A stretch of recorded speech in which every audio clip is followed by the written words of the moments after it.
আসসালামু আলাইকুম ওয়া রাহমাতুল্লাহি ওয়া বারাকাতুহু। ইন্টারন্যাশনাল ট্রেড আন্তর্জাতিক বাণিজ্য থেকে প্রথম ৫ টা চ্যাপ্টারের মধ্য থেকে যে কয়েকটা পয়েন্ট মুখস্থ করতে পারেন। ফার্স্ট অফ অল আন্তর্জাতিক বাণিজ্য বা আন্তর্জাতিক ব্যবসা বা বৈদেশিক বাণিজ্য কাকে বলে? এটার অনেক বড় একটা সংজ্ঞা দেওয়া আছে। আমি আপনাদের ছোট সংজ্ঞা দিচ্ছি। সেখানে হচ্ছে আন্তর্জাতিকভাবে স্বীকৃত নিয়ম অনুযায়ী বিভিন্ন দেশের মধ্যে পণ্য ক্রয়-বিক্রয়কে বৈদেশিক বাণিজ্য বা আন্তর্জাতিক বাণিজ্য বলে। ঠিক আছে? এতটুকু পর্যন্তই যথেষ্ট। এটা পয়েন্ট না, এটা আমি ১ নম্বরের সংজ্ঞা আপনাদের বললাম।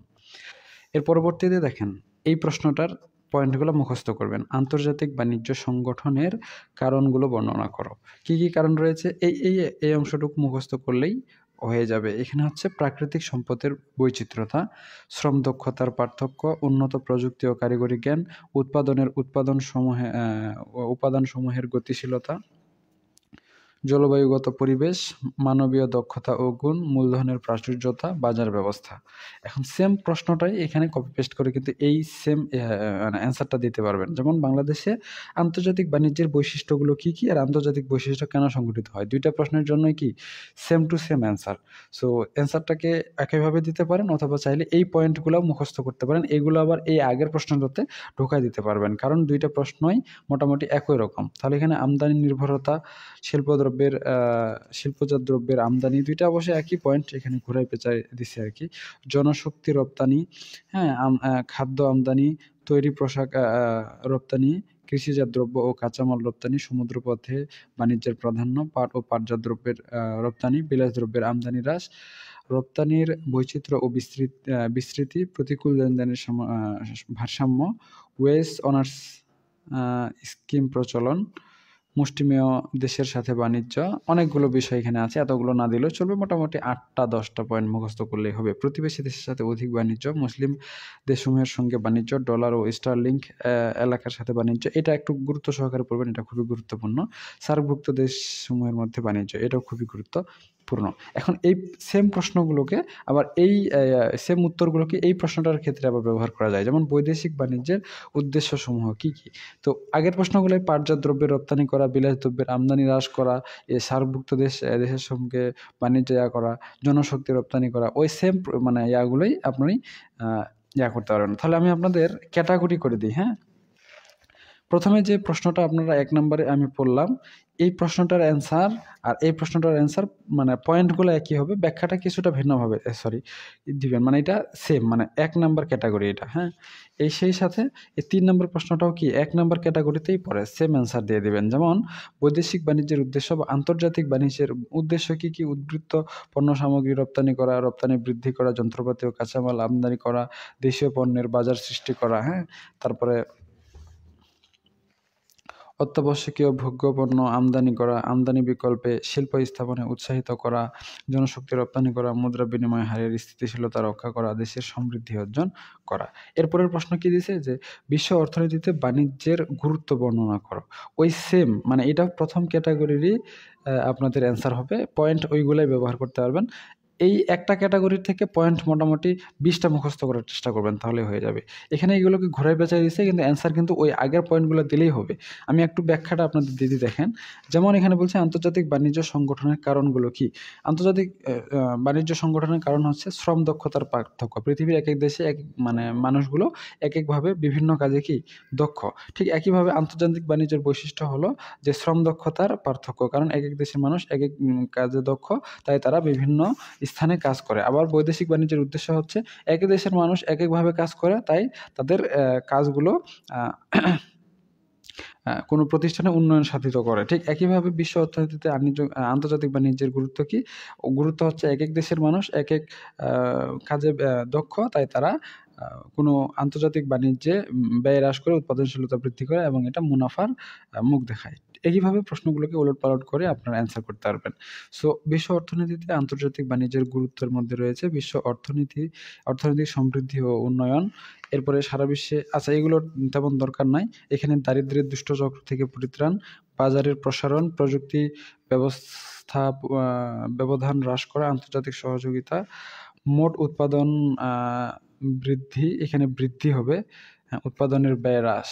যেটা আমি বললাম একটু আগে ওইটাই। এরপরে বিকল্প কল্যাণ বৃদ্ধি, বিশ্ব কল্যাণ বৃদ্ধি, জনশক্তির মান উন্নয়ন, একচেটিয়া কারবার প্রতিরোধ করা। ঠিক আছে?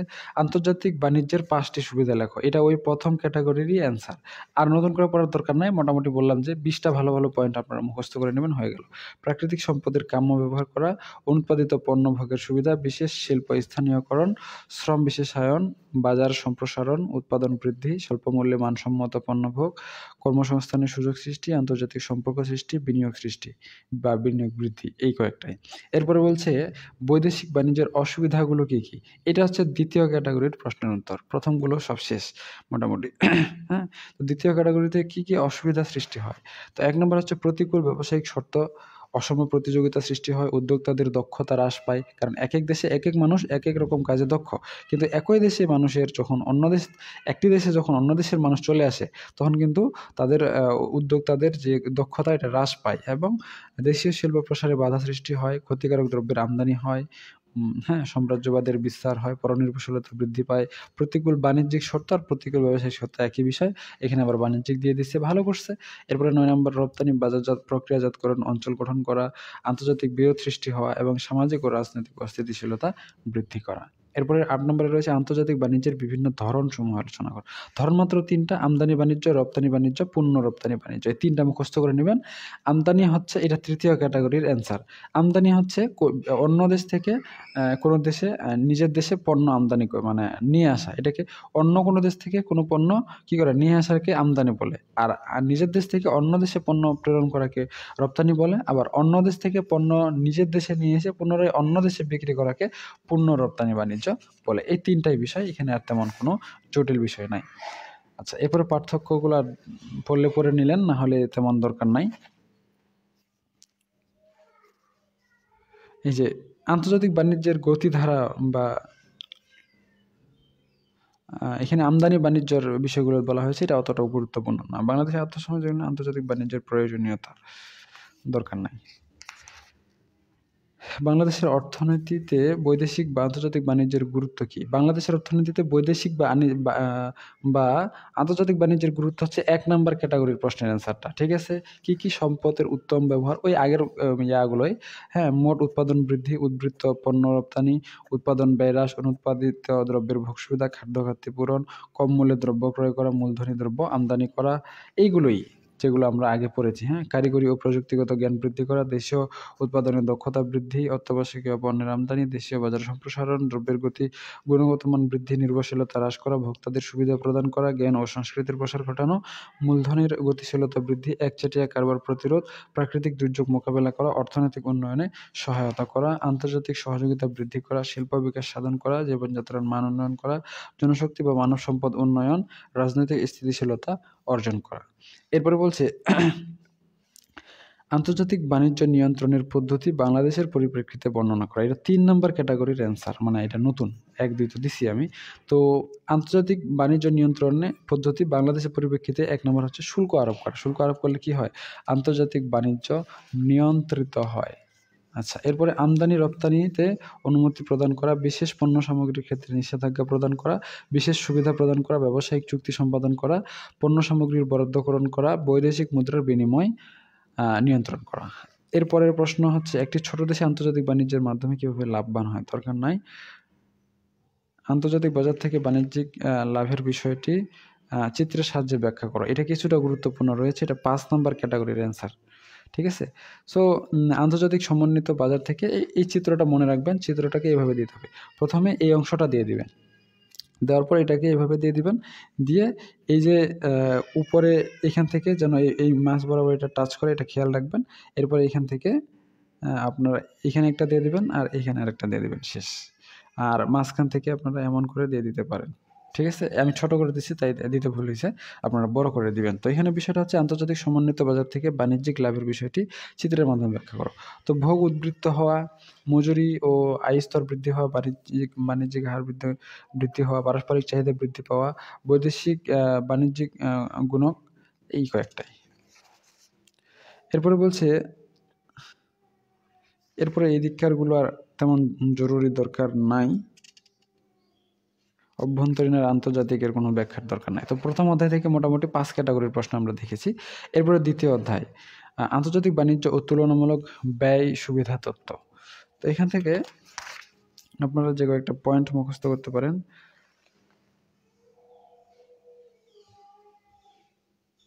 আচ্ছা, এই যে এটা আন্তর্জাতিক বাণিজ্য তত্ত্বের প্রয়োজনীয়তা কি, বা আন্তর্জাতিক বাণিজ্য তত্ত্বের প্রয়োজনীয়তা উল্লেখ করো। তো এটা 6 নম্বর ক্যাটাগরির অ্যান্সার।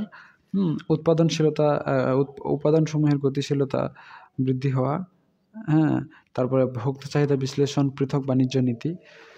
এদিকে আন্তর্জাতিক নীতি অনুসরণ, বিধিনিষেধ, পরিবেশের প্রভাব, বিবিধ উপাদান, এই কয়েকটা পড়লে হবে। আন্তর্জাতিক বাণিজ্যের অর্থনৈতিক ভিত্তিসমূহ কী কী? আন্তর্জাতিক বাণিজ্যের তত্ত্ব আর অর্থনৈতিক ভিত্তি দুইটাই একই ক্যাটাগরিতে পড়বে, অর্থাৎ এটা 6 নম্বর ক্যাটাগরিতে অ্যান্সার দিয়ে দিবেন। আন্তর্জাতিক বাণিজ্য উদ্ভবের ক্ষেত্রে নিজের কারণগুলো: উৎপাদনের উপকরণের গতিশীলতা, জলবায়ু তারতম্য হওয়া। মানে পয়েন্টগুলোকে এরা ঘোরায় পেঁচাই দিচ্ছে অল্প অল্প করে, কিন্তু আপনারা সেম পয়েন্টগুলো দিতে পারেন। আর এমন না যে একসাথে ঢালাওভাবে সবগুলো প্রশ্ন আসবে, এই একটা ক্যাটাগরি থেকে একটা প্রশ্ন আসবে। তো আপনারা একটা পয়েন্ট একটা ক্যাটাগরির জন্য মুখস্থ করলে এটা আপনাদের জন্য কাজে লাগবে। মানবীয় দক্ষতা, প্রাকৃতিক সম্পদের সহজলভ্যতা, অর্থনৈতিক উন্নয়নের প্রবণতা, বাজার ব্যবস্থা, মূলধন ও মূলধনীয় উপকরণের সহজলভ্যতা। আচ্ছা, মোটামুটি এখান থেকে এ কয়েকটাই। তারপর এদিকে রয়েছে আন্তর্জাতিক বাণিজ্যের তুলনামূলক ব্যয় সুবিধা তত্ত্ব, এর দরকার নেই।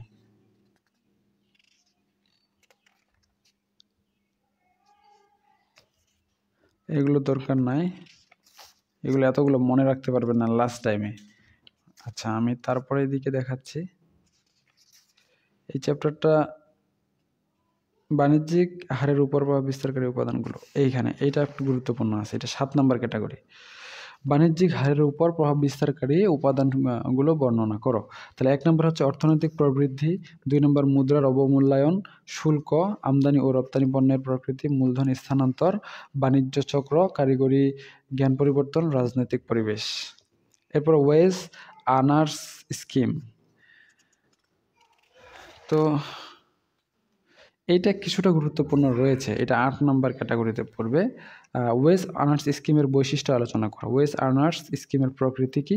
1 নম্বর প্রিমিয়াম প্রদান করা, লাইসেন্স প্রদান করা, লাইসেন্স স্থানান্তর করা, হ্যাঁ, অর্থ স্থানান্তর করা, ব্যাংক হিসাব সৃষ্টি করা, ঋণ গ্রহণ করা, পণ্য আমদানি করা এবং উৎসাহ প্রদান করা। ঠিক আছে। আচ্ছা, গুরুত্ব ওইগুলোই। এখানে গুরুত্বটাও কি 8 নম্বর ক্যাটাগরিতে পড়বে, এখানে পয়েন্ট দেয়নি। এই আগের পয়েন্টগুলোই আপনারা এখানে বাংলাদেশের অর্থনীতিতে ওয়েজ আর্নার্স স্কিমের গুরুত্ব আগেরটাই দিয়ে দিবেন। ঠিক আছে। ঠিক একইভাবে 8 নম্বর ক্যাটাগরিরই অ্যান্সার হচ্ছে কি ওয়েজ আর্নার্স স্কিমের সুবিধাগুলো কি, বাংলাদেশের ভিত্তিতে প্রয়োজনীয়তা কি, প্রকৃতি কি, গুরুত্ব কি, এগুলো সব একই ধরনের প্রশ্ন। তো এখানে গুরুত্ব ওই আগের পয়েন্টগুলো দিয়ে দিবেন, অথবা নতুন এই পয়েন্টগুলো সহ একসাথে মিক্সড করে 10-15টা করে পয়েন্ট পড়বেন। যেই কয়েকটা ভালো লাগবে সেগুলো এখান থেকে বাছাই করে পড়বেন, সব কিছুই পড়ার দরকার নাই। তো বৈদেশিক মুদ্রা অর্জনে উৎসাহিত করা, নগদ বৈদেশিক মুদ্রার উপর চাপ হ্রাস করা, আমদানি পণ্য মূল্য হ্রাস করা, পণ্য পাচার রোধ করা, লেনদেনের ঘাটতি পূরণ করা, ব্যাংক ঋণ গ্রহণ করা, শিল্প উন্নয়ন করা, জীবনযাত্রার মান উন্নয়ন, লেনদেনের ঘাটতি হ্রাস করা, অর্থনৈতিক উন্নয়ন করা। শুল্ক সংঘ।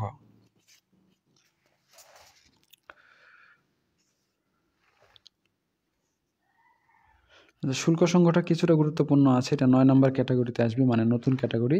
এখানে বলা হয়েছে শুল্ক সংঘের সুবিধাসমূহ লেখো। তো শুল্ক সংঘের সুবিধা কি কি? 1 নম্বর উৎপাদন ও ভোগ বৃদ্ধি করা, অর্থনৈতিক উন্নয়নে গতিশীলতা বৃদ্ধি করা, প্রতিযোগিতা ও দক্ষতা বৃদ্ধি করা, মাত্রাগত উৎপাদনের সুবিধা, নতুন নতুন উদ্ভাবন ও প্রযুক্তি বিকাশ, বাহ্যিক অর্থনৈতিক সুবিধা অর্জন করা, বিনিয়োগ সম্প্রসারণ ও ঝুঁকি হ্রাস করা। এই কয়েকটা বিষয়। আর শুল্ক সংঘের অসুবিধা, এটা 10 নাম্বার হিসেবে পড়ে নিতে পারেন। অসুবিধা হচ্ছে সংঘ বহির্ভূত দেশের জন্য ক্ষতিকর, সংঘ বহির্ভূত দেশের জন্য করপাত, উৎপাদন ও ভোগের ঋণাত্মক প্রভাব। এরপর বাণিজ্যিক সংকোচন হয়, শুল্ক বহির্ভূত দেশের ভিতরে বাণিজ্যিক হারে প্রতিকূলতা, সাধারণ শুল্ক নির্ধারণে সমস্যা সৃষ্টি হওয়া, বাজেট প্রয়োজনীয় অর্থ সংস্থানের সীমাবদ্ধতা তৈরি হওয়া। এরপরে শুল্ক সংঘ বহির্ভূত দেশসমূহের প্রতিক্রিয়া, রাজনৈতিক আধিপত্য এবং পণ্য আমদানিতে বৈচিত্র্যহীনতা, সেই সাথে লেনদেন সমস্যা ও বেকারত্ব সমস্যা সৃষ্টি হওয়া। শুল্ক সংঘ গঠনের প্রধান বাধাসমূহ কি কি? তো শুল্ক সংঘ আর কুফলগুলো আর বাধাগুলো দুইটাই কি একই রকম, অর্থাৎ এটা 10 নম্বর ক্যাটাগরিতে পড়বে। তো এটা আগের পয়েন্টগুলোর সাথে মিক্সড করে পড়ে নিতে পারবেন। উৎপাদন ও নিয়োগের উপর বিরূপ প্রভাব, সংঘভুক্ত দেশের সাথে সম্পর্কের অবনতি, অর্থনৈতিক উন্নয়নে বাধা সৃষ্টি, অপ্রয়োজনীয় ও বিলাসজাত দ্রব্যের ভোগ বৃদ্ধি। সংঘ বহির্ভূত দেশের সাথে সম্পর্কের অবনতি। মোটামুটি এই কয়েকটা পড়লেই আপনাদের জন্য যথেষ্ট। 10 নম্বর ক্যাটাগরি গেছে না? আচ্ছা,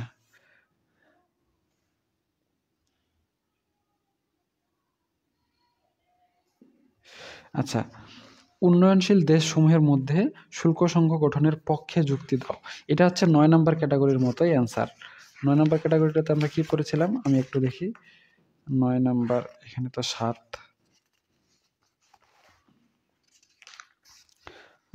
8 নম্বরে ওয়েজ স্কিম, 8 নম্বর তো না। 9 নম্বর হচ্ছে শুল্ক সংঘের সুবিধা। দেশসমূহের মধ্যে শুল্ক সংঘ গঠনের পক্ষে। শুল্ক সংঘের সুবিধা আর এই যে শুল্ক সংঘ গঠনের পক্ষে যুক্তি দাও, এই দুইটাই কি একই ক্যাটাগরির অ্যান্সার। এখানে পয়েন্টগুলো ওইগুলোই, উৎপাদনশীলতা বৃদ্ধি বা উৎপাদন বৃদ্ধি, কর্মসংস্থান বৃদ্ধি, বেকারত্ব হ্রাস হওয়া, হ্যাঁ। তারপরে এদিকে অর্থনৈতিক উন্নয়নের গতিশীলতা বৃদ্ধি, নতুন নতুন উদ্ভাবন ও প্রযুক্তির বিকাশ, বাহ্যিক অর্থনৈতিক সুবিধা, বিনিয়োগ সম্প্রসারণ ও ঝুঁকি হ্রাস, মাত্রাগত উৎপাদনের সুবিধা, ভোগ বৃদ্ধি, প্রতিযোগিতা বৃদ্ধি, অর্থনৈতিক উন্নয়নে সহায়ক, হ্যাঁ। তারপরে জিডিপি বৃদ্ধি, জাতীয় আয় বৃদ্ধি, মাথাপিছু আয় বৃদ্ধি, এই কয়েকটায়।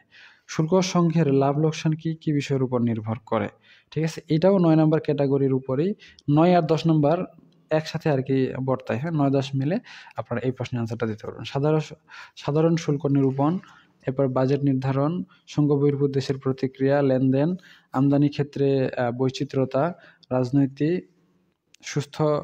সুষ্ঠু প্রতিযোগিতা, সংবিধান ও রীতিনীতি, আর্থসামাজিক অবস্থা, আদর্শিক দ্বন্দ্ব, মুদ্রাস্ফীতি, বাণিজ্যিক হার ইত্যাদি, ঠিক আছে।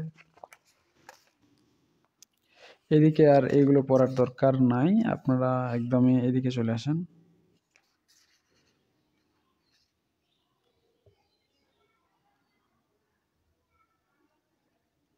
কাস্টম শুল্ক পড়ার দরকার নাই।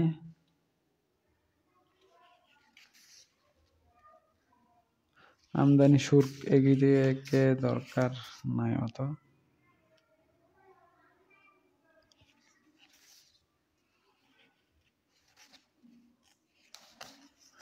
এদিকে শেষ। এরপরে তৃতীয় অধ্যায়, এটা হচ্ছে রক্ষণবাদ ও অবাধ বাণিজ্য।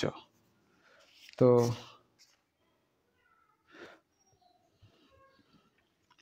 এরপরে পঞ্চম অধ্যায় আপনাদের জন্য সবচেয়ে গুরুত্বপূর্ণ। তো তৃতীয় চতুর্থ আমি স্কিপ করছি, অনেক সময় লাগবে। আমি সরাসরি পঞ্চম অধ্যায় থেকে আপনাদের দেখাচ্ছি, কারণ ওই চ্যাপ্টারটা আপনাদের জন্য সবচেয়ে গুরুত্বপূর্ণ। এখানে বৈদেশিক বাণিজ্য কাকে বলে আপনাদের আগেই কি করে দেওয়া হয়েছে, অ্যান্সার দিয়ে দেওয়া হয়েছে। আন্তর্জাতিকভাবে স্বীকৃত নিয়ম অনুযায়ী বিভিন্ন দেশের মধ্যে পণ্য ক্রয় বিক্রয়কে বৈদেশিক বাণিজ্য বলে, ঠিক আছে। বাংলাদেশে এর বৈদেশিক বাণিজ্যের গুরুত্বপূর্ণ অংশীদারদের বর্ণনা। গুরুত্বপূর্ণ অংশীদার হচ্ছে 2 প্রকার, 3 প্রকার, যদিও এখানে 1 প্রকার দেয়নি। একটা হচ্ছে আমদানি বাণিজ্যের অংশীদার, রপ্তানি বাণিজ্যের অংশীদার, পূর্ণ রপ্তানি বাণিজ্যের অংশীদার, ঠিক আছে। এখানে দেখেন 11 নম্বর ক্যাটাগরির প্রশ্ন, বৈদেশিক বাণিজ্য উদ্ভাবনের কারণসমূহ ব্যাখ্যা করো। বৈদেশিক বাণিজ্য কেন উদ্ভাবিত হয়েছে? তো কি কি কারণে হয়েছে, এটা কিন্তু আবার এই যে 11 নম্বর ক্যাটাগরির না মনে হয়, এটা হচ্ছে আপনাদের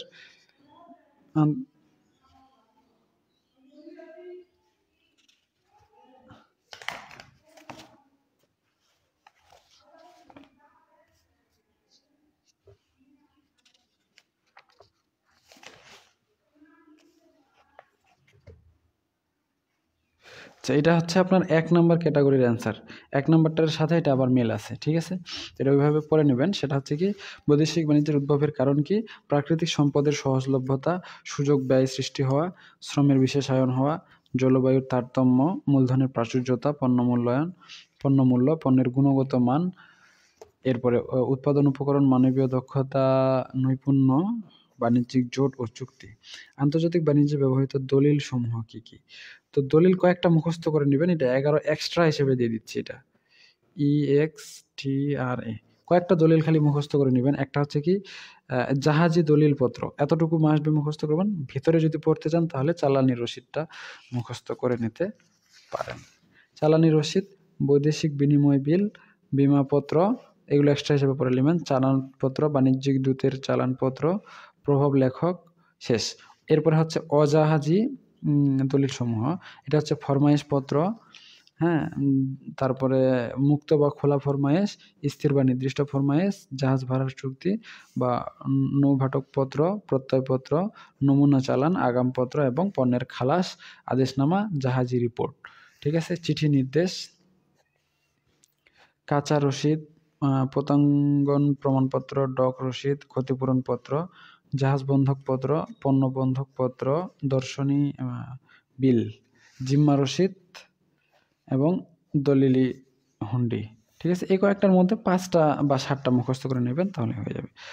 বাংলাদেশে বৈদেশিক বাণিজ্যের সমস্যাগুলো কী কী? তো বাংলাদেশে বৈদেশিক বাণিজ্যের সমস্যাগুলো ইতিমধ্যেই আমরা প্রথম অধ্যায়ে শিখেছি। প্রথম অধ্যায়ে বৈদেশিক বাণিজ্যের অসুবিধাগুলো আর সমস্যাগুলো, মানে এটা ২ নম্বর ক্যাটাগরির অ্যান্সারের মতো সেম টু সেম হয়ে যাবে।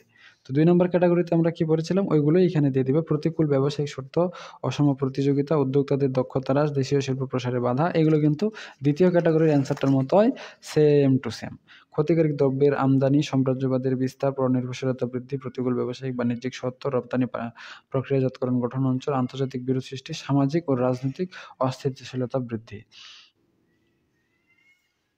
আর এটা যে বললাম বৈদেশিক বাণিজ্য কীভাবে, এটা মনে হয় কত নাম্বার ক্যাটাগরি ভুলে গেছি, তবে এটা বলা হয়েছে।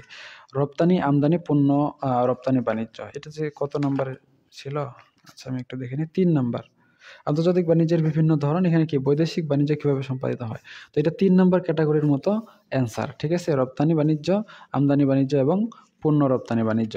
রপ্তানি হচ্ছে এক দেশ থেকে আরেক দেশে পাঠানো, আমদানি হচ্ছে আরেক দেশ থেকে এক দেশে আনা, পণ্য রপ্তানি হচ্ছে আরেক দেশ থেকে এনে নিজের দেশে এটাকে কাস্টমাইজ করে পুনরায় আরেক দেশে পাঠানো।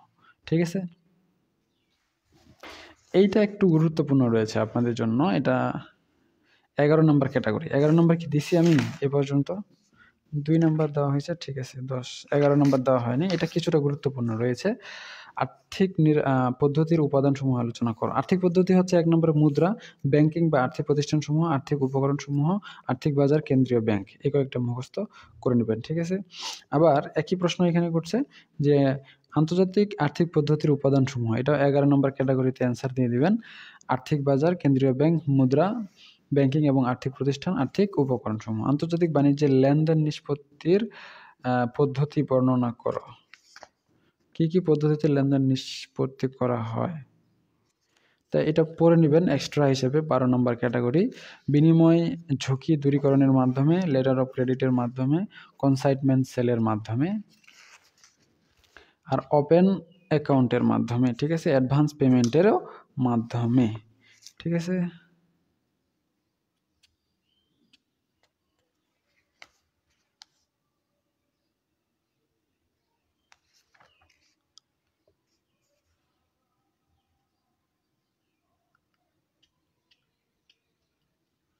এটা ১৩ নম্বর ক্যাটাগরি হিসেবে পড়ে নিতে পারেন। এটা কিন্তু আপনাদের শিল্প সম্পর্কে আসছিল এই কোয়েশ্চেনটা, এই সেম কোয়েশ্চেন আর কি, যে অর্থনৈতিক উন্নয়নে বৈদেশিক সাহায্যের প্রয়োজনীয়তা কী কী? কৃষি উন্নয়ন হওয়া, অবকাঠামোর উন্নয়ন হওয়া, প্রাকৃতিক সম্পদের সুষ্ঠু ব্যবহার, উন্নয়ন প্রকল্প বাস্তবায়ন, কারিগরি ও প্রযুক্তিগত জ্ঞান, শিল্প উন্নয়নে বিনিয়োগ, বিপুল পরিমাণ বিনিয়োগ। ঠিক আছে?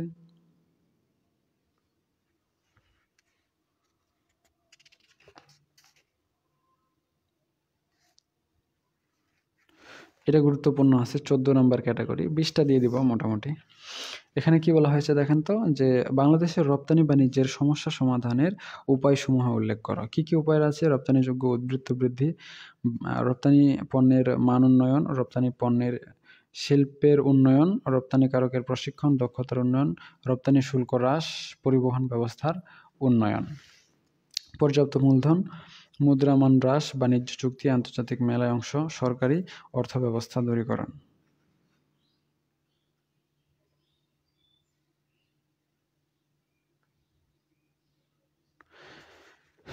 এটা হচ্ছে ১৪ নম্বর ক্যাটাগরির অ্যান্সার। আর নতুন করে পড়তে হবে না, আগের পয়েন্টগুলো এখানে পড়ে দিয়ে দিবেন।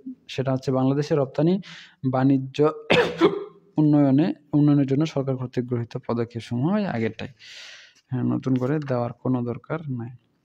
আচ্ছা, এটা গুরুত্বপূর্ণ আছে। ১৫ নম্বর ক্যাটাগরি, বাংলাদেশের রপ্তানি পণ্যের বর্ণনা দাও। রপ্তানি পণ্য কোনগুলো?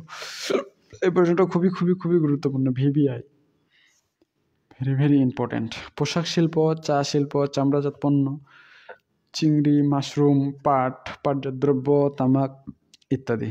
রপ্তানি বৃদ্ধির উপায় কি কি?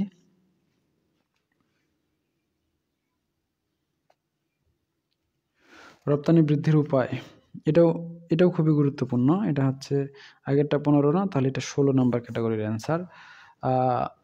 এটা হচ্ছে উৎপাদন বৃদ্ধি, উৎপাদন ব্যয় হ্রাস, রপ্তানি পণ্যের মান উন্নয়ন, অভ্যন্তরীণ চাহিদা হ্রাস, পণ্যের শ্রেণীবিভাগ, রপ্তানিমুখী শিল্পের প্রসার, চোরাচালান রোধ, রপ্তানি শুল্ক হ্রাস, পরিবহন ব্যবস্থার উন্নয়ন, কুটির শিল্পের উন্নয়ন, মুদ্রাস্ফীতি রোধ, বাণিজ্য চুক্তি সম্পাদন, ব্যাপক প্রচার ও অনুসন্ধান, দামের স্থিতিশীলতা, বাণিজ্যিক প্রতিনিধি দল প্রেরণ, প্রশাসনিক ব্যবস্থার উন্নয়ন।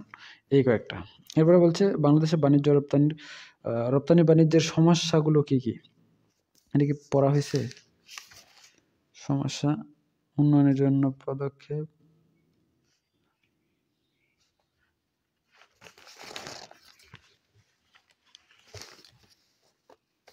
আচ্ছা তাহলে এটা 17 নম্বর ক্যাটাগরিতে দিয়ে দিচ্ছি, মনে হয় হয়নি আর আগে। বাংলাদেশের রপ্তানি বাণিজ্যের সমস্যা কি বলেন তো?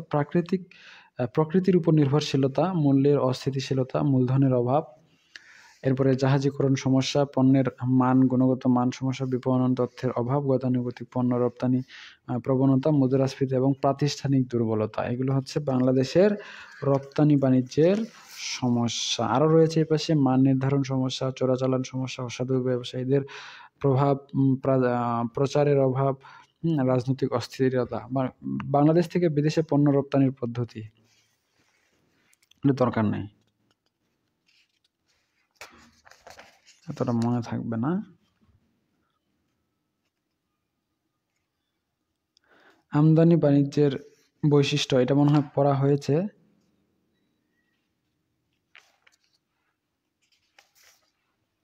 আমদানি বাণিজ্যের বৈশিষ্ট্য পড়া হয়নি, তাহলে এটা 18 নম্বর ক্যাটাগরিতে আসতেছে আমাদের। অসংখ্য দ্রব্য আমদানি করা, ভোগ্য ও মূলধনী দ্রব্য আমদানি করা, আমদানি বাণিজ্যের বিকেন্দ্রীকরণ, আমদানি ব্যয় অধিক, সরকার নিয়ন্ত্রণ শিথিল এবং ওয়েজ আনার্স স্কিমের প্রচলন।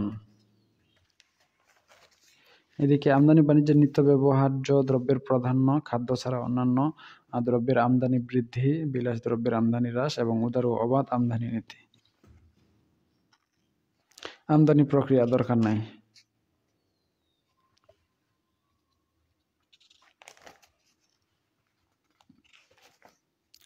মোটামুটি কয়টা দিলাম? 18 ক্যাটাগরির প্রশ্ন দেওয়া হয়েছে। এখান থেকে আপনারা যদি মোটামুটি প্রত্যেকটা ক্যাটাগরি থেকে, এই 18টা ক্যাটাগরির মধ্যে প্রত্যেকটা ক্যাটাগরি থেকে 100 যদি পয়েন্ট আপনারা ধরেন, 100 পয়েন্ট তো মুখস্থ করতে হবে, তাহলে 100 ভাগ 18, তাহলে মোটামুটি প্রত্যেকটা ক্যাটাগরি থেকে 6টা ভালো ভালো, আমি যেগুলো বললাম এখান থেকে 6টা ভালো ভালো পয়েন্ট যেগুলো আপনাদের ভালো লাগে এগুলো মুখস্থ করে যাবেন। ইনশাল্লাহ এখান থেকেই কমন থাকবে, এর বাইরে তেমন প্রশ্ন আসবে না। এর বাইরে প্রশ্ন আসবে, কিন্তু আপনাদের মোটামুটি যতগুলো প্রশ্ন অ্যান্সার করতে হয় এই কয়েকটা প্রশ্ন পড়লেই এখান থেকে সবচেয়ে বেশি নাম্বার পর্যন্ত কমন পাবেন। তো ঠিক আছে, আজকে পর্যন্তই। সকলেই সুস্থ থাকুন, ভালো থাকুন আর আমাদের সাথেই থাকুন। দেখা হচ্ছে নেক্সট পর্বে, ততক্ষণ পর্যন্ত খুদা হাফেজ। আর আপনাদের কোনো বিষয়ে জানার প্রয়োজন হলে অবশ্যই আমাদের জানাবেন। আমাদের হোয়াটসঅ্যাপ নাম্বার হচ্ছে 0177514054। আর আমরা আপনাদের যে ইনভেস্টমেন্ট ম্যানেজমেন্ট, এরপরে ফাইন্যান্সিয়াল ম্যানেজমেন্ট, এরপরে প্রজেক্ট ম্যানেজমেন্ট, এগুলোর প্রাইভেট ব্যাচ খুলেছি অনলাইনে। প্রথম থেকে শেষ পর্যন্ত অধ্যায়ভিত্তিক সিরিয়াল অনুযায়ী রেকর্ড ক্লাসের মাধ্যমে আপনারা আমাদের এই ক্লাসগুলো করতে পারবেন। আপনারা চাইলে আমাদের অনলাইন প্রাইভেট ব্যাচে যুক্ত হতে পারেন। বিস্তারিত জানতে এখানে হোয়াটসঅ্যাপ নাম্বার দেওয়া আছে, আপনারা হোয়াটসঅ্যাপে যোগাযোগ করতে পারেন। এছাড়াও আপনাদের ব্যক্তিগত যতগুলো প্রবলেম রয়েছে, যে সমস্যাগুলো রয়েছে, এগুলো আপনারা আমাদের জানাতে পারেন আমাদের হোয়াটসঅ্যাপে অথবা ইনবক্সে। তো ঠিক আছে, আজকে পর্যন্তই। সকলেই সুস্থ থাকুন, ভালো থাকুন আর আমাদের সাথে থাকুন। দেখা হচ্ছে নেক্সট পর্বে, ততক্ষণ পর্যন্ত খুদা হাফেজ।